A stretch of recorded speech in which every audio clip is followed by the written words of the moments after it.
Galera, misericórdia, viu? Ah, cão furioso. Estamos de volta aqui, não sei o que aconteceu.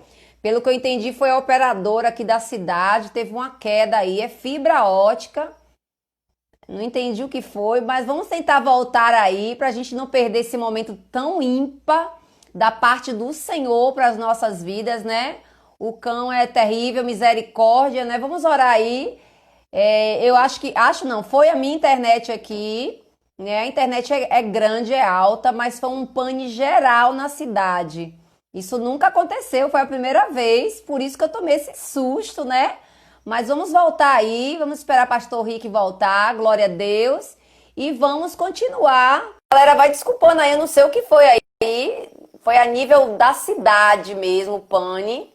Mas nós já colocamos o Senhor na frente dessa live. Amém, pastor? Misericórdia, Amém, nunca estamos de boa aconteceu aqui, isso. vida que segue. Então, eu Sangue estava de justamente, Jesus. tá Bora de esperar a boa, galera voltar aí, pastorzão. A galera tá voltando é, aí. faz parte. Eu estava É, entrando em eu, contato com algumas pessoas, pessoal ah, retomar. na realidade, É, foi um pane na cidade. olha aí, A ótica já coloquei a maior, já para não ter esse problema, e não sei, deu uma queda aqui, mas graças a Deus voltou. E vamos sim, esperar a tá de galera tá boa. voltando aí pra gente. Eu queria que o senhor falasse novamente sobre religiosidade, porque acabou derrubando e a gente não gravou, né? Ficou sem E a gravar. gente pegar o fio da meada, né? Isso. Vamos recomeçar então, né?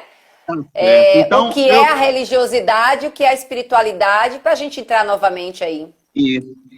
A gente estava conceituando religiosidade assim, que são processos culturais, emocionais e fisiológicos de demonização ou santificação de tudo aquilo que Jesus não enfatizou. Então, Jesus deu ênfase no reino dele, né? Para você ter ideia, com todo respeito aos seminários, o que Jesus mais falou foi sobre o reino, mas a gente fez seminário, a gente entrou e saiu no seminário e não tem uma matéria sobre o reino. É verdade, Não no é sério? seminário não tem. Não. É o O pensamento de não sei processo quem, de... o pensamento de não sei quem, e o pensamento de Pronto, Jesus não sobre reino tem. não tem, não. De tantos teólogos, mas você não tem uma aula sobre o reino de Deus. É uma das palavras que Jesus mais falou, expressões, não é? Verdade. Então, a religiosidade já vem de um contexto acadêmico, é um processo acadêmico. Junta com o que eu falei, os tabus, não é? Os tabus que as pessoas usam a palavra tabu como uma expressão de demonização. E tabu é para as coisas estranhas. Não, estranho não é nem demonizado, nem santificado. É estranho, não é? Desconhecido. Desconhecido. E eu falava, quando caiu a internet, sobre a palavra mictório, porque é uma palavra hebraica que nosso Brasil assimilou, não é? Para banheiro, não é? Fazer xixi, processo de micção. Quando lá em Israel, o mikvah é banho de limpeza para as Olha, moças virgens. nada Em a geral, ver. é um banho de limpeza. Então, é a chamada corruptela, né? As palavras, as expressões vêm se corrompendo ao longo das nações e a gente tem que considerar esse Brasil plural que nós temos. Um Brasil de Brasis, esse Brasil diversificado, esse Brasil lindo, e a gente respeitar a diferença das pessoas, né? Por exemplo, meu pastor, uma coisa muito interessante que a gente tem que observar. As Assembleias de Deus, uma igreja que eu tenho um profundo respeito, meu processo de batismo com o Espírito Santo foi através das Assembleias de Deus também, com um tio meu muito querido, muito ungido. As Assembleias de Deus, quando vieram para aqui para o Brasil, 1910, elas vieram com o nome de Missão Apostólica. Quem trouxe foi o Daniel Berg e o Grunavini, a gente conhece a história, né? E eles vieram da Suécia. Quando esses abençoados vêm trazer o evangelho, eles trazem também a cultura fria nórdica deles, com paletó e com gravata. Olha aí, estamos falando só de religiosidade nessa área de corte e costura. Como impactou? Entendi. Então, eles não fizeram a releitura e dizer, não, nós vamos para um país tropical, vamos jogar aqui uma roupinha. Não, eles vieram com um pacote.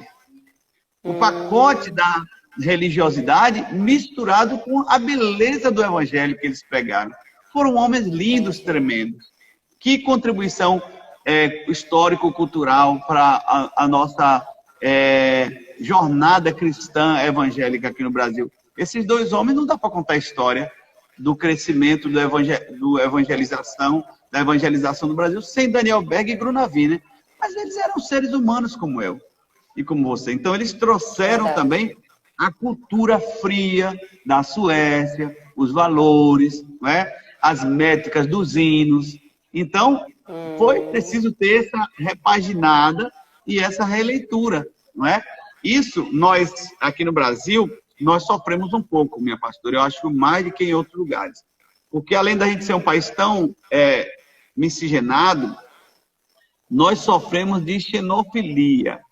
Xenofobia é antipatia pelo estrangeiro. E xenofilia é amor exacerbado pelo estrangeiro.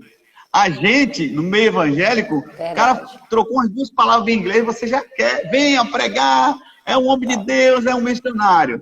Falou um pouquinho em alemão, né? Veio um abençoado da Angola, falou um pouquinho com sotaque, venha para o meu púlpito. Então, quando acontece esse processo de xenofilia, esse amor, essa abertura, essa confiança, o Brasil é assim, né? A gente é assim, nós somos brasileiros, nós somos muito calorosos. Verdade. Nesse processo, a gente não assimila só a palavra do profeta, ou a mensagem do profeta, mas a gente assimila os costumes, os valores, o jeito de falar, o jeito de vestir, as concepções culturais, né? Isso que vem contribuir bastante para a questão da religiosidade. Entendeu? Então, aí nisso começa como algo bom, mas aí a gente transforma isso em usos e costumes e aí vira uma religiosidade, é isso, pastorzão? E a religiosidade, ela não começa, não é coisa da agora.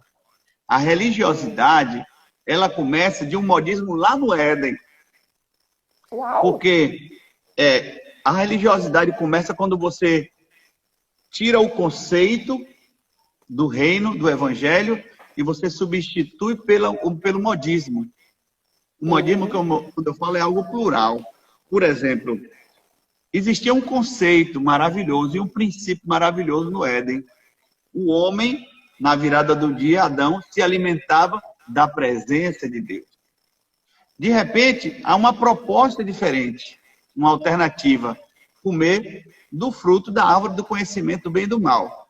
Aí entra o modismo. Veja só, o homem come da árvore, vê que está em pecado, se veste com a folha de árvore, vê que Deus está chegando, se esconde atrás da árvore. Olha o modismo, a moda da árvore. Rapaz, que então, profundo, é aí que a religião entrou. A religião entrou, substituiu o princípio de andar na presença de Deus pela moda da árvore. Então, daí em diante, todo o processo de religiosidade, no falar, no julgar o outro, não é? No deixar de acolher por causa de uma tatuagem, por causa de um brinco, por causa de uma maquiagem, porque falou de um jeito, não é? A gente traz também os elementos ancestrais, né? Minha avó dizia assim, quem na porta se tentou nunca se respeitou. Então, olha que ditado super pejorativo, né? Verdade. Mas tem seu valor. E a gente tem que fazer a releitura nesses processos, não é? Então, esses elementos que a gente tem, eles só vão ser restaurados a partir de uma imersão, um batismo de amor, de respeito, de acolhimento ali no capítulo 14 de Romanos, que é o capítulo da tolerância. O apóstolo Paulo, ele tem um inseticida poderoso contra a religiosidade. É o amor de Cristo na prática, manifestando o reino de Deus na vida do cristão. Aí vai funcionar. Não é? E na Bíblia, pastorzão, o que é que o senhor me dizia? Já ia falar isso. Qual é o texto que você ia me dar? O livro de Colossenses é maravilhoso, né? O livro de Colossenses entrega para a gente, assim, recursos muito firmes, né? Você tem Colossenses capítulo 2, o verso 16. Eu vou ler aqui para meus queridos. Eu vou botar aqui para a galera. Assim, 14? Não. Colossenses 2, 16. 2, 16. Colossenses 2, versículo 16. Diz assim: ninguém, pois, vos julgue por causa da comida e bebida, ou dia de festa, ou lua nova, ou sábados, porque tudo isso tem sido sombra das coisas que haviam de vir. Porém, o corpo é de Cristo. Então, ele faz uma separação muito grande e ele fala o que é essencial e o que é supérfluo, o que pode se abrir mão, né? Ele diz: não, ninguém te julgue, ninguém te constranja pelos costumes, pelos valores, por guardar sábado, não guardar, come pouco, não come, usa batom, não usa, não é? Usa tatuagem, não usa, usa um piercing, não usa, não é? O que é necessário é você respeitar e se apaixonar, ressignificar essa pluralidade da igreja. Eu, pregando em algumas Assembleias de Deus, de pastores queridos aqui na cidade e fora, eu cheguei uma vez numa Assembleia de Deus sem uma gravata para pregar.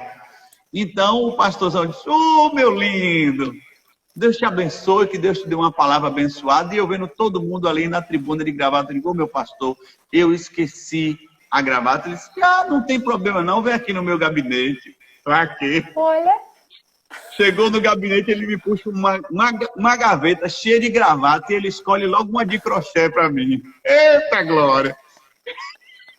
Pensa aí, pastora, disse. Pastor Ricardo com uma gravatinha de crochê. A gravata não tinha nem um palmo, era uma coisa assim, ó.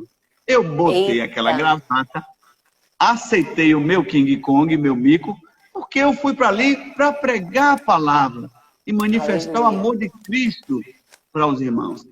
Eu tinha me esquecido também que, além de não ter levado a gravata, eu estava de cavanhaque, que também não é uma coisa muito boa para os púlpitos na cultura dos meus irmãos da Assembleia. No final, depois que eu preguei, sim, na Assembleia do Areal, ali no Tomba, né? No final, depois que eu preguei, veio aquela senhorinha com aquele coque, cabelinho todo branco, aquela coisa linda, óculos no meio do nariz. Me deu aquele abraço chorando. Me deu um lencinho do círculo de oração. 45 anos de círculo de oração. Me deu aquele lencinho. Disse assim: meu filho, esse aqui é um presentinho de sua intercessora. Porque já tinha um tempo que eu não tinha visto um homem pregar com unção e com cavanhaque. Eu achei assim. Eu procuro amar, tirar lições desses desafios, dessas demandas, porque a igreja, minha irmã, não será gloriosa. O apóstolo Paulo diz lá em Romanos, em Efésios 5:27, a igreja já é gloriosa. Nós precisamos nos apropriar com todas as batalhas, com todas as demandas, com as retaliações entre os próprios crentes e as retaliações dos perseguidores. A igreja é gloriosa. Então, nós precisamos crer nisso e cumprir o que é mais essencial que Jesus deixou: amar uns aos outros. Só assim nós vamos começar a vencer alguns rounds para a religiosidade. Esse pastor amigo seu que está conversando com você aqui, já fizeram festa com ele. De gay, de viado, de adúltero, de drogado. Então, você simplesmente sobrevive, ama, perdoa, porque você tem um alvo maior, que é o Evangelho, que é amar as pessoas. Eu tenho uma história que é uma delícia sobre essa questão da gente vencer esses paradigmas que você colocou o termo muito apropriado no começo da live. Vencer esses paradigmas. Porque nós tivemos a oportunidade, o privilégio de ir para Israel numa caravana com o pastor Jades, querido pastorzão Jades. E ali as malas dele extraviaram, gente. As malas dele foram roubadas, ele ficou sem roupa nenhuma. Então, eu quis ajudá-lo. Está tão bem juntos. E ele disse: você pode me ajudar? Eu disse: eu posso te emprestar uma roupa. Agora imagina, uma roupa do pastor Ricardo no corpo do pastor Jade. Gente, não foi maldade. Eu peguei o que tinha igual meu. Uma calça moletom, com 3 listas de um lado e do outro, e a camisa do Quarteto Fantástico. Imagina o pastor Gianni passeando em Israel com a camisa do Quarteto Fantástico e de moletom. E assim, sabe, ele foi de uma graça tão grande, com aquela roupa para cima e para baixo. E a gente curtiu, tirou uma lição daquele momento.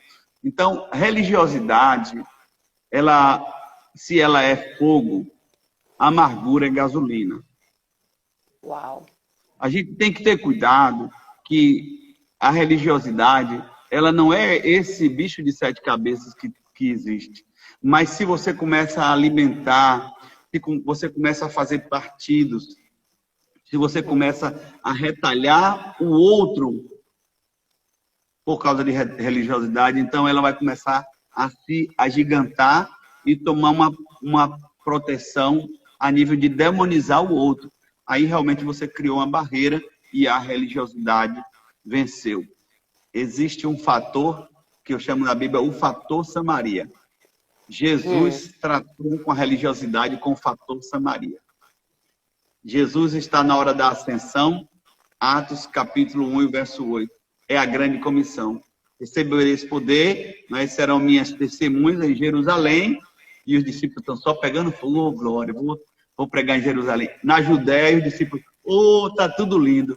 Em Samaria, quando o pastor falou Samaria, os discípulos bairristas, cheios de religiosidade, não, Samaria não, Jesus disse, confim da terra. Eu acho que alguns deles disseram assim, eu prefiro ir no confim da terra de que em Samaria. Rapaz, por causa da religiosidade.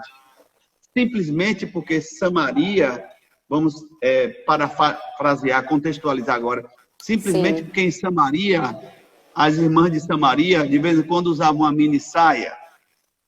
Simplesmente porque as irmãs de Samaria, uma outra tinha um cabelo meio black ou botava um torso meio diferente. Simplesmente porque os irmãos de Samaria usavam algum tipo de gíria. Então, os irmãos de Samaria não estavam dentro daquela caixa religiosa padrão. A turma do protocolo sofreu um trauma. Jesus estava sempre traumatizando a turma do protocolo, não é? O cego gritando, Jesus, filho de Davi, tem misericórdia de mim. E a turma do protocolo usa a porta dizendo, cale sua boca, não incomode você, o cego, incomodando o Senhor. Jesus, traga ele. O Cristo era lindo demais, é lindo, porque ele estava sempre com esse propósito de ruptura, de traumatizar a religião. Quando ele se encontra com Nicodemos, quando ele se encontra com a mulher em Samaria, não é? Ela cheia de religião. Quando ele fala para Marta, eu sou a ressurreição e a vida, e Marta sim, não, eu sei que a gente vai ressuscitar. Cheia de teologia, e ele querendo quebrar a teologia. Então, o Evangelho de João, gente, é um elixir. É algo muito precioso que vai romper uma ferramenta muito pontiaguda contra a religiosidade, né? O fator Samaria ainda vigora hoje. É necessário que, ao terminar essa live, cada um de nós possamos perguntar, onde está a minha Samaria? Porque eu vou encarar ela. Eu vou pisar nessa fronteira. Eu vou romper essa Samaria que existe em mim. Né? Eu vou romper esses processos que existem em mim. Eu vou amar, eu vou expressar, eu vou beijar, enquanto é tempo. Eu tenho 20 dias que perdi meu querido pai. E eu deito e durmo mesmo choroso, porque eu não tive nenhum tipo de religiosidade, de essas coisas que homem não chora, arranja os dentes. Eu beijei, eu disse que o amava, eu quebrei os paradigmas que ele recebeu lá dos processos do pai dele, não é? Então, é necessário que você ouse, que você, no desafio de derrubar esse gigante chamado religiosidade, que você pegue as pedras certas e você faça ele tombar em nome de Jesus, rompendo essas fronteiras. Que você não fique ali bitolado, preso nessas caixas que propõe para a gente, não é? Eu diria, eu poderia dizer que religiosidade é preconceito? Anda junto? Como seria para o senhor? Religiosidade é um pré-conceito? Não. Eu creio que religiosidade e preconceito, eles são quase sinônimos. Quando a gente coloca Cristo como gabarito, você vai ver que em todo tempo Cristo está desconstruindo, não é? Todo aquele aparato religioso dos judeus. Olha, Jesus vai celebrar a última ceia. Ele quebra os apóstolos. Ele diz assim, ó, os apóstolos dizem, onde é que você quer que a gente faça a última ceia? Eles entre na cidade. Quando você vê um homem carregando um cântaro, é louco demais isso. Esse é um evangelho louco. Quando você vê um homem carregando um cântaro, você vai seguir ele. O que é um homem carregando um cântaro naquela época? Senão um impacto enorme, porque era uma prática de mulheres carregar cântaro. Homem não carregava cântaro, não é? Aleluia. Então, o que é que representa aquele homem? Você tem que seguir o Espírito Santo, a liberdade do Espírito Santo, o Ruach Kodesh, o vento santo soprando, quebrando os paradigmas. Se os apóstolos quisessem obedecer e preparar a ceia, eles tinham que seguir aquele homem com o cântaro, não é? Eles tinham que encontrar esta grande sala mobiliada no primeiro andar, ou seja, no reino de Deus, nós temos que pensar nas coisas do alto e não querer retocar nada. Está tudo mobiliado, está tudo pronto, não é? Esses adendos, esses processos, eles vão cair na rede da religiosidade, não é? Outra coisa muito interessante, a veste de Cristo. Jesus andava com um vestido vermelho, todo sem costura, irmão. Precisamos entender o que é que isso fala para mim, como chega para você. Não podemos passar por cima desses detalhes que João nos fala. João é lindo demais, o Evangelho de João. Verdade. Então, por que Jesus vinha com aquele vestido vermelho? Uma cor que, em geral, as mulheres pobres usavam. Porque ele vinha ali dando uma resposta para a moda da época, a moda de imitar os líderes cesarianos, romanos da época, que tinham muita grana, muito dinheiro, e eles vestiam púrpura. O lilás, o púrpura, era uma cor da realeza, caríssima. Só conseguia atingir uma cor, uma roupa real lilás, quem tivesse o múrex, que era uma concha que tinha que ser pescada no fundo do mar, em lugares específicos, muito cara. Então, aquela roupa, aquele linho tingido de púrpura, era para os reis da terra. E Jesus não era rei da terra, ele é o rei dos reis, o Senhor dos senhores. Ele era e é diferente. Então, ele veio com aquela veste vermelha, tingida de romãs. A romã era o elemento, a fruta que ia tingir as roupas das mulheres mais pobres. Elas só tinham romãs em Israel. Então, elas pegavam as romãs, o suco da romã, carmesim, bem vermelho, então elas tingiam aquelas roupas. Então, Jesus veio com aquelas vestes ali, trazendo uma representatividade de cuidar e de abraçar as massas, os guetos. Aleluia. Sinto isso mesmo. Eu estava aqui me controlando. As prostitutas, olhando para Maria Madalena, glória, olhando para as pessoas pobres, vivenciando as batalhas de cada um deles, vivenciando e propondo uma antítese. Por isso que o Sermão do Monte é uma loucura, dizendo que é o manso que vai vencer, os pobres de coração que vão vencer. Isso é um paradoxo. Ninguém, o romano, o homem que tinha mamon no coração, que estava vestido de púrpura, não entendia.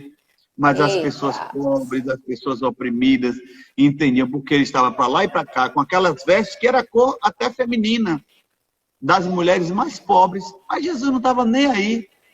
Tem gente aí que, de maneira leviana, diz que Jesus era gay, essas coisas.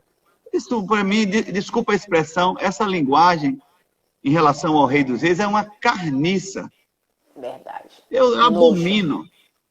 Jesus está acima de tudo isso. Jesus é atemporal, é supratemporal, ele é anacrônico, ele é o Senhor dos senhores, ele tem um nome sobre todo nome, ele é o Rei dos reis. Ele foi aquele que, quando Estevão estava sendo apedrejado, se levantou do seu trono e intercedeu. Então, o Aleluia. Senhor Jesus, ele não está preso a nenhum tipo de caixa e nem de bolha que os homens criam, né? Todos esses processos burocráticos, não é? Para que você entre no reino de Deus. Por isso que Jesus confrontava os fariseus, não é? E os homens hoje, muitas vezes, estão recosturando o véu. Eu não teria uma expressão mais cabível para a questão da religiosidade. Um outro conceito de religiosidade. Religiosidade é recosturar o véu que Jesus já rasgou. Uau. Isso é religiosidade. Isso é religiosidade. Aleluia. Mas um aspecto que eu gostaria de propor aqui, porque não existe aquela pessoa que é arreligioso. Todos somos religiosos. O que diferencia é só o grau, o nível de pecaminosidade, o nível de preconceito. Então, tem aquelas pessoas mais religiosas e menos religiosas. Até um ateu é religioso. Por quê? Porque se um ateu... Dá licença, só beber um copo com água aqui. Beba. Porque quando o Espírito Santo vem assim, meio que tira a gente do ar. É o fogo Então, que resseca. Eita, Jesus, é verdade. Quando um ateu perde a sua mãe, eu nunca ouvi falar de um ateu que perdeu sua mãe e diz assim, eu sou ateu, não acredito em Deus, não tenho religião nenhuma. Pode jogar o corpo de minha mãe numa lata de lixo ali. Se ele não quer que ela seja jogada numa lata de lixo, e se ele nutre algum mínimo de respeito por aquela história, por aquela memória, existe fragmento de religião ali. Está entendendo, minha irmã? Então, nós precisamos entender esse processo, que a questão da religiosidade é uma questão de você ajustar as lentes. Por exemplo, eu posso dizer para você assim, eu acabei de sofrer perigo de vida. E eu posso falar, eu acabei de sofrer perigo de morte. Eu estou falando a mesma expressão. Eu posso dizer para você, eu saí de férias, ou eu entrei de férias. Eu estou falando a mesma coisa. E são palavras opostas. Eu saí e eu entrei. Eu posso dizer para você, o melhor de Deus ainda está por vir, porque Jesus está para vir. Mas eu posso dizer, o melhor de Deus já veio, porque Jesus já veio na primeira vinda. Entendeu? Verdade. Então, quando a gente vai parar para pensar que o que é a religiosidade é só um conjunto de regrinhas que querem minorar e ofuscar a luz gloriosa do Senhor Jesus. Isso que é religiosidade e que precisa ser rompida a cada dia. A gente precisa romper, ter essa pegada de confrontar a religiosidade com amor, é claro, com respeito às pessoas, mas que Jesus sempre teve esse viés. Sempre ele teve essa prática. Eu estou louvando a Deus porque muitas pessoas tinham saído aí quando caiu a internet e elas voltaram. Glória Louvado a Deus. seja Deus aí. Deus abençoe todos Pra ver vocês. essa galera. É verdade. Pastor, uma outra qual seria coisa, o sintoma? Fale. Depois eu faço essa pergunta, vá. Continue seu pensamento. Uma outra coisa deliciosa que a gente tem que lembrar e a gente vai viver melhor para superar a religiosidade quando a gente pensar e conhecer um pouco as festas judaicas como proféticas. Porque, olha, nós, no mundo físico, nós temos esse relógio aqui. Esse relógio aqui tem 12 algarismos e 3 ponteiros. No mundo espiritual não é esse. No mundo espiritual não são 12 algarismos, são 7 festas. E no lugar de 3 ponteiros são 3 pessoas. Deus Pai, Deus Filho e Deus Espírito Santo. O Deus que estabelece a hora, o Cristo que realiza a hora e o Espírito que consuma a hora. Então temos 7 festas. Temos 7 festas. Para a gente entender como é que a religiosidade entra, se processa e como ela sai em nome de Jesus. Nós temos Páscoa, primícias, Pentecostes. Páscoa, primícias, pães asmos, Pentecoste. Nós temos trombeta, expiação e tabernáculo. 7 festas. Dessas 7 festas principais de Israel, tem uma só que é permitido usar o fermento, que significa mistura. Que festa é essa? Pentecoste, que é justamente a festa onde nasce a igreja. Mistura. A igreja já nasce com 16 nações aproximadamente ali relacionadas em Atos 2. A igreja já nasce plural, multicultural, policultural, cheia de valores. com pessoas de todas as etnias. A igreja nasce com gente de olho puxado, com afrodescendente, com pessoas com louros, com pessoas brancas, com curdos. A igreja já nasce com muitos idiomas, com muitas roupas. A igreja já nasce com turbantes, com vestidos, com sapatilhas, com sapatos de couro, com penduricalhos, com pulseiras, com correntes. A igreja já nasce plural. Ela nasce em Pentecoste. Ela nasce na única festa das 7 que permite o fermento, a questão da mentira. Foi Jesus que quis que a igreja nascesse em Pentecoste. Nós precisamos respeitar essa agenda. Quando eu entendo que a igreja é bela por causa dessa pluralidade, eu vou ser mais tolerante, mais flexível, mais inclusivo, mais acolhedor com meu irmão, que é diferente, que fala gíria, que tem um jeito doidinho de ser, que tem uma maneira diferente de adorar, não é? Pastora eu cheguei certa vez em Amsterdã. Então, eu cheguei pastora certa vez em negra que grita, Pois é. Eu fui numa igreja em Amsterdã, na Holanda, e chegando ali, eu estou vendo uma senhora na hora do louvor, com a boca fechada, não dava uma palavra, todo mundo louvando na presença de Deus, e ela com sete lenços de cetim, cada um de uma cor. E quando as canções eram de guerra, ela puxava aquele lenço de cetim roxo e começava a movimentar. Quando as canções eram de quebrantamento, ela vinha com o lenço vermelho e começava a movimentar. Quando tinha um momento de canção de comunhão, ela vinha com um lenço azul e cor sacerdotal e movimentava. E eu só olhando, e digo, essa mulher não canta, essa mulher deve ser doida. Será que foi uma doida que entrou aqui na igreja? Uma doida em Amsterdã, né? Entrando na igreja. Muito inusitado. Depois o pastorzão foi me explicar lá. Ela era muda. Olha aí. E ela cantava com aqueles sete lenços de cetim. Então, olha a diversidade da igreja. Como você pode gerar e alimentar, não é, esse dragão chamado religiosidade dentro de você, quando Deus fez a igreja com essa pluralidade, com essa diversidade, não é? Com isso, eu não estou pregando aqui, dando respaldo para a libertinagem, não é? O Senhor nos chamou para liberdade e santidade.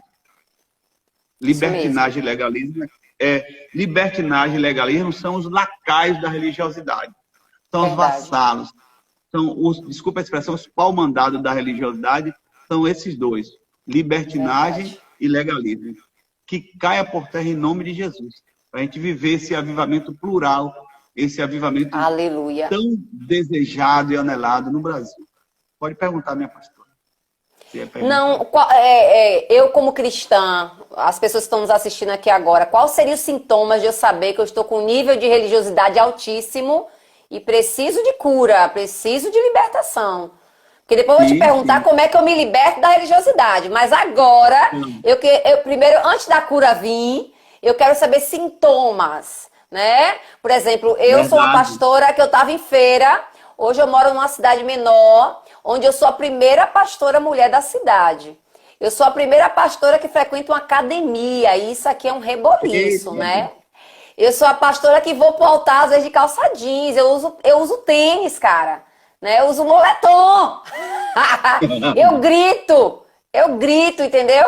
E eu beijo meu marido na igreja, eu abraço meu marido, tiro foto agarrado com meu marido. Tudo fora do padrão. Dentro de uma cidade pequena. Exatamente.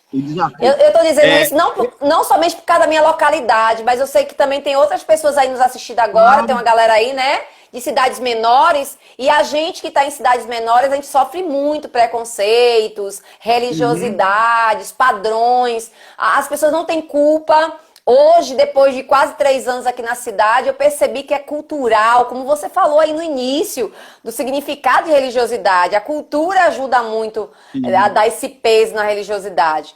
Mas independente de minha igreja ser pequena, minha cidade ser grande ou pequena, eu como cristã, como é que eu vou saber? Eu tenho sintomas de religiosidade. Olha, meu nível de religiosidade está alto. Qual seria esse start, né? Vamos dizer assim, numa linguagem mais contemporânea. Eu estou com religiosidade muito alta. Quais Tem seriam os muito a ver sintomas? com a posição que nós ocupamos também, minha pastora. Eu me identifico muito com essa posição que você tem, esse perfil de pioneirismo, não é? Quanto mais pioneiro, quanto mais rompedor, uma expressão mais forte, quanto mais brocador você seja, mais necessário que a sua picareta seja afiada, não é? Porque é como você estivesse numa mina procurando uma pepita de ouro no reino de Deus. Então, mas você é o primeiro que você está rompendo ali. Você precisa ter uma ferramenta muito afiada. Que ferramenta é essa? Ou melhor, uma outra linguagem, conforme você perguntou. Qual o termômetro? Ou melhor, quem é o termômetro que indica que nós estamos com o nosso índice, né? O modo religioso lá nas alturas, né? Espírito Santo de Deus. O Espírito Santo de Deus é quem dá esse start que você falou. O Espírito Santo de Deus é o nosso citocômetro, é o nosso desconfiômetro em relação à religiosidade, não é? Porque ele que vai ministrar essa liga com o corpo. Porque enquanto eu estou no meu altar individual, não é? Eu posso tocar terror com a religiosidade, sou eu e eu. Eu estou dentro daquele propósito de Jesus Cristo, Mateus 6,6. Entra no teu quarto, fala com teu pai e fecha a tua porta. Mas quando Deus me desafia para o altar familiar, que eu tenho que lidar com o outro, com os valores do outro, com a cultura do outro, e mais, ele me chama para o altar coletivo, que é a igreja, aí que é o desafio. Então, Colossenses é muito... Olha, você quer realmente ter uma releitura e uma superação na área da religiosidade, leia Colossenses. Então, Colossenses capítulo 3 e o verso 15... Deixa eu botar para a galera aqui. Assim, Colossenses 3,15. Seja a paz de Cristo o árbitro. O que é o árbitro? O juiz. O juiz. O termômetro. Não é? A autoridade que vai denunciar a penalidade máxima. Olha, seja a paz de Cristo o árbitro em vosso coração, o qual também foste chamado a um só corpo. Olha como entra aí um só corpo a igreja, o altar coletivo. Aleluia. Então, esse vínculo, esse hábito de Cristo que flui dentro de nós, é o Espírito Santo. Antes de mais nada, de você ser taxada de religioso ou religiosa, ou você vitimizar alguém, julgando aquela pessoa como religioso ou religiosa, você tem que ter um encontro com você mesmo. Porque a palavra do Senhor fala que o filho pródigo teve 3 quedas. Depois que ele pediu a herança, ele caiu em prostituição, ele caiu em si e depois caiu nos braços do pai. Ele jamais ia cair nos braços do pai se primeiro não tivesse caído em si. Eu tenho que fazer essa ego trip e fazer esse entendimento até em que nível está Espírito Santo. Minha religiosidade. Vem fazer esse detox, vem fazer essa cura. Vem ministrar essa libertação, não é? Aquela pergunta de Isaías, não é? No profeta Isaías, tem uma pergunta que eu gosto muito. Guarda. Quem é o guarda? Que não dorme nem tosco que nem Jesus. Aleluia. Guarda. A que hora estamos da noite? Ei, Jesus, como é que eu estou aí? Não é? A gente não passa a taxa magnética do cartão e aí a gente vê se está funcionando no caixa eletrônico. Às vezes não funciona, a gente passa um pouquinho na calça jeans, passa no cabelo, porque se a tarja não funcionar ali, nada acontece. Aleluia. Então, essa tarja magnética, não é? Ou, como é que eu vou dizer, esse start, como você falou, ou esse termômetro, é o Espírito Santo. Nós não podemos, nós não temos condição de sobreviver enquanto igreja sem o Espírito Santo. Não é? As pessoas gostam de dizer que missões estão no coração de Deus, que missões é um projeto do Espírito Santo. Eu digo mais, respirar, sobreviver é um projeto do Espírito Santo. Não dá para a gente respirar enquanto igreja sem o Espírito Santo. O Espírito Santo é o agente da igreja de sobrevivência, de resistência, de manifestação do avivamento de Cristo em nós. Sem o Espírito Santo, a gente vai fazer coleção de dramas, de traumas com religiosidade. A gente vai acostumar a traumatizar pessoas com nossa religião, com as N histórias que nós temos de pessoas que ficaram vitimadas com religiosidade.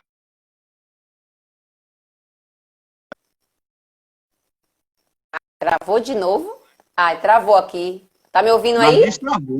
Mas destravou já. Ah, graças a Deus, tu tá repreendido, tu não cai na internet. A unção tá grande. Aleluia, então é isso, manda minha fogo. pastora. Eu creio que nada melhor do que o Espírito Santo de Deus para ministrar nossas vidas, para terapeutizar o nosso ego, para fazer cair por terra todos esses processos, né?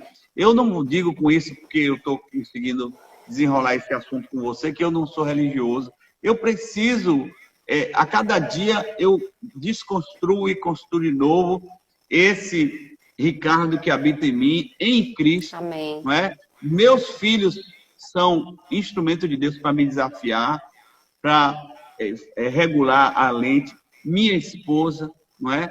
Porque, veja só, minha postura, vou contar um testemunho muito interessante. Eu tenho 26 anos de casado com filho. E quase 30 porque a gente namorou 3 anos, não é? Quando eu pedi ela para namorar, eu estava em outra denominação, enfim, outros pastores que não estão mais aqui na cidade. E eu sempre usava roupa preta, era um cara meio parecido com um gótico, usava umas camisas de caveira. Todo esse processo de uma pessoa de 19 anos, enfim, né, a juventude. Eu gostava de levar pão para o pessoal ali na rodoviária, então eu gostava de vestir meio que maltrapilho, aqueles jeans, dessa época que a gente viveu, que fervilhou muito, né? Então, a esposa do meu pastor naquela época chegou para a mãe de Vivi, de minha esposa, e disse assim: oh, não faça isso não. Como é que você vai colocar na mão desse rapaz uma menina linda, como Viviane, uma menina santa? Esse rapaz aí, ele é um pegador, ele é um namorador, vai maltratar ela. Olha, a minha pastora, olha como eu tava, meu currículo estava bem, hein? A minha pastora lançou uma carga de religiosidade tremenda na minha vida, naquela época. Uau. A minha pastora, a esposa do meu pastor, simplesmente porque eu usava roupa preta e eu me vestia assim, Então, eu louvo a Deus porque minha sogra era uma mulher muito espiritual. E ela pagou para ver e ela foi discernir. Então, nós fomos caminhando e estamos aqui, nos amando, 26 anos de casado, né? O mesmo Ricardo, né? O processo de coerência. Coerência é algo que é muito poderoso contra a religiosidade, minha pastora. Veja bem, vou dar um exemplo aqui de uma pessoa pública, o pastor Marcos Feliciano. Nós conhecemos pessoalmente o pastor Marcos Feliciano aqui em Santo Antônio de Jesus, e sempre pregando sobre o Espírito Santo, sobre avivamento, e com aquele traje padrão, paletó, gravata, daquele jeito. Depois, Deus deu um up, e ele teve uma notoriedade no Brasil, e começou a pregar no púlpito da Batista Lagoinha, né? Aí vai conhecer, vai encontrar aquele círculo do André Valadão, metrosexual, o cara todo estiloso. Aí o pastor Marco Feliciano começa a mudar, joga um suspensório, dá um tapa no vizinho, o negócio já vai ficando diferente. Aí Deus abre uma porta, que eu creio que Deus abriu, para ele na área política. Lá vai o cara dar mais outro up. Agora você olha para o pastor Marco Feliciano e você compara com aquele Marco Feliciano que a gente viu aqui, assim, despontando ali nos Gideões, no contexto de Assembleia de Deus, não tem nada a ver as duas pessoas. E por que ele foi feliz nesse processo? Porque eu nunca vi, no ministério do pastor Marco Feliciano, ele dando ênfase a essa doutrina de corte e costura, que traz muita religiosidade. Se ele fizesse isso naquela época, hoje ele era taxado como uma pessoa incoerente, tá entendendo? Como a religiosidade pega. Como Verdade. ele sempre teve aquela postura de pregar daquele jeitão, avivamento, poder do Espírito Santo, eu nunca presenciei, eu acompanhei, teve um tempo que eu acompanhei bastante. Eu nunca presenciei ele dando essas broncas em púlpito, em congresso sobre corte e costura. Se ele faz isso naquela época, hoje ele não teria respaldo para ser essa Verdade. pessoa estilosa como é hoje. Tá entendendo? Aquela velha história, minha pastora. Se você tem telhado de vidro, não dá pedrada no telhado dos outros. Respeite, ama, compreenda, dialogue, não é? Quantos, Verdade. quantos jovens congregando na igreja? Temos 18 anos de ministério aqui e mais 8 anos em outros ministérios. Quantos jovens na igreja eu vi com aquele jeitinho? Simplesmente eu cheguei e disse, e aí, velho? Você gosta de homem? Você é gay? De Eu boa. também sou assim, de boa. Eu também faço isso. Ele De chegou e boa. disse assim, um deles disse assim, eu sou homossexual. E porque o senhor está me perguntando, o senhor não mandou recado e não ficou sabendo de ninguém, eu vou contar minha história para o senhor. E a gente trava um diálogo. Depois do diálogo eu pergunto, mas você é homossexual ou você tem uma latência homossexual? Não sei o que é isso. Aí depois que a gente conversa sobre isso, eu digo, e você acha que você é homossexual porque você sente atração por homem? Ou você acha que tem alguma coisa a ver com a sua paternidade? Bateu no alvo. Porque de Certeiro. todo o processo de demonização das pessoas que são efeminadas, e eu falo isso porque eu vivo com pessoas aqui na igreja, e eu os amo, tá? Uma igreja é uma estatística, não tem pra onde correr. Uma igreja com mais de 100 pessoas, você vai encontrar ou homens, ou garotas que têm um jeito homossexual ou lésbico. E você vai precisar amar, respeitar, incluir e desconstruir a peste da religiosidade, que afasta e não contribui nessa obra. E 10 entre 10 deles têm alguma demanda paternal. Então, eu já quero indicar aqui 2 livros que são tremendos contra a religiosidade. Do Henry Nouwen. Henry Nouwen descobriu que ele tinha uma tendência homossexual. Se tornou um pregador, um pastor, um homem de Deus. E tem 2 livros dele. A Volta do Filho Pródigo e O Perfil do Líder no Século XX. Livros fininhos. Esse cara aí, ele é uma bênção, ele é uma bomba. Quando ele percebeu que ele tinha uma tendência, uma latência homossexual, ele disse, olha, eu não quero pecar contra meu Senhor, então eu vou pegar a página do sexo na minha vida, eu vou rasgar, e eu vou ser um eunuco de Deus. Não se casou, também não teve vida homossexual de prática, tinha aquela fragilidade, mas viveu, já é falecido, né? Viveu no azeite todo o tempo. Coisa linda de Deus. Linda de Deus. Então, não existe coração que não caiba a pessoa de Cristo. Aleluia. Porque Jesus disse que ele é a água da vida. E também falou do Espírito Santo atribuindo a água. Água se adapta em qualquer formato. Aleluia. E se nós somos igreja, somos noivos, nós temos que ter o mesmo DNA dele de água. Temos que nos adaptar. Temos que nos adaptar e alcançar qualquer coração. Nós somos água. É por isso que a igreja está de pé. Depois de 2000 anos, de passar por um Hitler, de passar por um Amã, lá com Esther, na palavra, de passar pelos Herodes. Só estou falando de vilão com H, viu? Dá para fazer uma coleção de perseguidores da igreja só com H, viu? Amã, Herodes, Hitler, não é? Então, todos esses foram vencidos porque a igreja se apropriou da sua identidade em Cristo. Aleluia. Quem tem identidade em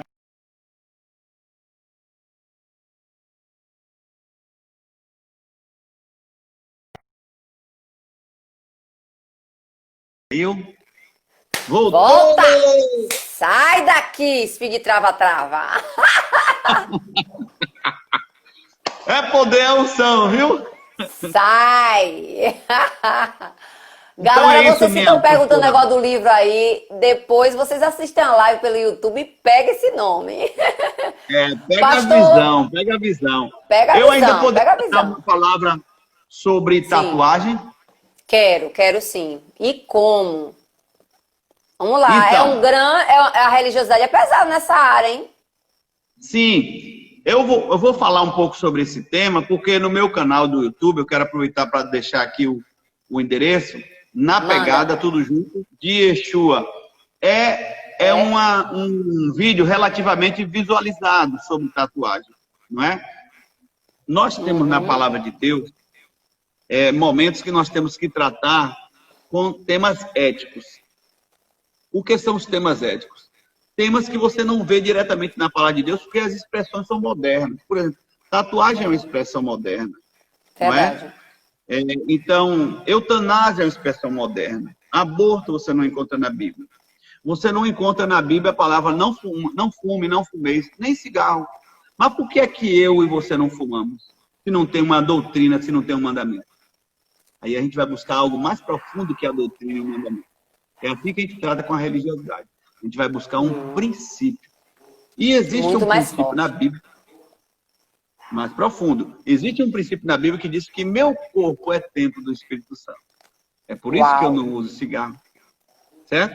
Em relação à tatuagem, a gente costuma usar 2 pesos e 2 medidas nesse assunto. Nós temos um texto lá em Levítico, capítulo Sim. 19, verso 26 a 28, que fala, Deus diz assim, eu vou dar uma conferida rápida, tá bom? Bora lá. Aqui, Levítico, é importante. O livro número 3 da Bíblia, Levítico 19, verso 28. Diz assim, pelos mortos, Le- não, pelos mortos, encontrou? Amém? Não, eu Quem queria encontrou diz digitar aqui pra amém. galera. Levítico quanto? Levítico 19, 28. Pronto, só pra digitar aqui pra galera. Isso. 19, 28. Praticamente é o único texto que fala desse assunto. Pronto. Levítico Levítico 19, 28. 19, 19, 28. 28. Pode ir, Pelos pastor. mortos não fareis cortes em vossa carne, nem fareis marca nenhuma sobre vós. Eu sou o Marcas no Senhor. corpo. Marca no Tatuagem. corpo. Nesse contexto, tem uma versão, a maioria das versões fala corte no lugar de marca, que é muito mais sério. Shalom, lindão! Shalom, meu pastor Chico. Tá de moletom também, viu? Tá. É demais. É isso aí. Então, a questão de cortes aqui, uma outra linguagem é incisão. Sim. Então, o texto diz que não deve, não pode, Deus proíbe fazer corte pelos mortos. Pode ver que o texto começa dizendo, pelos mortos não farei. Então, existe corte que você faz no corpo, que é corte conceitual. E tem corte que você faz no corpo, que é corte cultual. Então, se eu vou proibir, olha a questão da coerência, se eu vou proibir alguém de usar tatuagem, se é pecado usar tatuagem, então não pode cortar a orelha para botar brinco. Olha como pega, tá vendo? Forte. É É incisão verdade. do mesmo jeito. Não pode fazer tatuagem, né, definitiva na sobrancelha. Verdade. Então nós encontramos, olha a religiosidade forte. Nós encontramos pessoas que acham que tatuagem é pecado e estão fazendo sobrancelha definitiva. E aí? É incisão. Brinco Aí entra também. a lente, né, que o senhor falou. A É? questão da tolerância, não é? Então, existe uma tatuagem que é pecado? Sim, existe. Tatuagem cultuais, aquela, olha, por mortos. Então, morreu meu pai há 20 dias. Meu pai, vou fazer uma tatu com o nome dele aqui. É pecado. A Bíblia está dizendo, não faça corte no seu corpo pelos mortos. Forte. Certo? Então, tem pessoas que colocam nomes, ícones, não é? De japoneses que evocam os mortos, você não sabe o significado. Tem pessoas que colocam nome de pessoas mortas, que já morreram. Tem pessoas que colocam nome de deuses. Tem pessoas que tatuam a própria figura da morte. Então, todo esse panteão aí, isso a Bíblia prescreve que é pecado. Isso aí é tatuagem cultural. Mas existe também, que aqui você vê que Deus fez essa reprimenda em relação, não ferir o corpo por morte. Então, eu tenho 3 tatuagens. Vivi tem 4. Nós gostamos dessa cultura. Nós sabemos e escolhemos o que vamos tatuar. Porque a minha tatuagem é uma tatuagem conceitual. Eu tenho escrito nas costas, blindado no sangue de Jesus. Depois de uma experiência, de um sequestro, já dei testemunho em muitos lugares. Por causa dessa experiência, então, eu adquiri esse conceito de que Cristo é a minha blindagem. Com isso, eu não estou defendendo, dizendo me aceite e me receba com isso. Né? Você não tem que me receber porque eu tenho ou não tenho tatuagem. Você me recebe porque a Bíblia diz que o que a gente deve dever um ao outro é o amor de Cristo. É o amor. Verdade. É o amor. Então, o mandamento de amar um ao outro, que Cristo nos deu, é infinitamente superior de que você está vigiando. Tatuagem, qualquer outra coisa. Porque Jesus nem falou sobre isso. Então, aquele conceito do começo que eu falei, vale a gente recapitular aqui, o conceito de religiosidade. São processos culturais, emocionais, fisiológicos, de demonização ou santificação de tudo aquilo que Jesus não enfatizou. Foque no que Jesus deu ênfase, foque no reino, Verdade. foque no amor de Cristo, foque em santificação, foque na graça, foque em mesa, compartilhar o pão, rasgar o pão. São elementos que Jesus enfatizou, não é? Agora, quando você quer focar e achar o erro no outro, em coisas que Jesus não enfatizou, aí se configura o gigante chamado religiosidade. E vem cá, pastor, qual é a consequência de uma pessoa que decide... Porque o senhor me disse assim, eu ouvi aí, que o Espírito Santo pode nos ajudar. Você acha que a pessoa que vive na religiosidade consegue ouvir o Espírito Santo? Que eu agora fiquei... Tu acha que consegue? Eu acho, pastor... Te botei no estreito, não foi, amigo? Não, eu acho que consegue, mas o que a gente precisa ponderar é o quando eu vivo no nível do real e do ideal. Então, o real é o que dá para hoje. Essa pessoa que é extremamente religiosa, ela vai dar vazão e ela vai ouvir o Espírito Santo com bem menos frequência e vai usufruir bem menos desse banquete quando Deus preparou algo abundante para ela, vida abundante. Então, quando essa pessoa que vive na prática da religiosidade de maneira exacerbada fica desse jeito, ela vai precisar de ser em algum momento confrontada. Em algum momento Deus vai preparar para ela um tratamento de choque, como Jesus fez com Nicodemos. Aleluia. Lembra? Quando Jesus foi a regimentar esse discípulo chamado Nicodemos, que é o mesmo Bartolomeu, ele vivia debaixo da figueira como um religioso, conferindo na Torá, não é? Conferindo nos seus filactérios, né? Que são aqueles nós, o tzitzit, né? Os filactérios são aquelas 2 tranças que o judeu tem aí nas suas vestes, e ali é como se fosse um texto católico. Ele vai observando e os nós, cada tzitzit, 8, né? Os 8 nós, ele vai vendo se ele está cumprindo tudo aquilo. Desse jeito estava Natanael, debaixo da figueira. Só que olhando a vida do outro, olha, eu cumpro isso, aquele não cumpre. Eu cumpro essa lei, aqui. Então ele estava num nível de uma cúpula religiosa que ninguém rompia, só Jesus. Quando Jesus foi apresentado a ele, o que foi que ele falou? Religião. Ele disse o quê? Pode vir alguma coisa boa de Nazaré? Pode vir alguma coisa boa de Várzea? Pode vir alguma coisa boa do George? Eita! Pode vir alguma coisa. Então, ele veio com toda a carga dele religiosa. E Jesus disse, olha, eu vi você debaixo da figueira. Jesus disse, eu conheço a tua religião sucateada, eu sei quem você é. Eu conheço a tua pobreza na tua ortopraxia, né? Então, o homem religioso é aquele que fica afundado na ortodoxia, que conhece muito a palavra de Deus, mas não conhece o Deus da palavra. Segura Mas o aí, desafio- segura aí, segura, que essa agora você foi na... Vai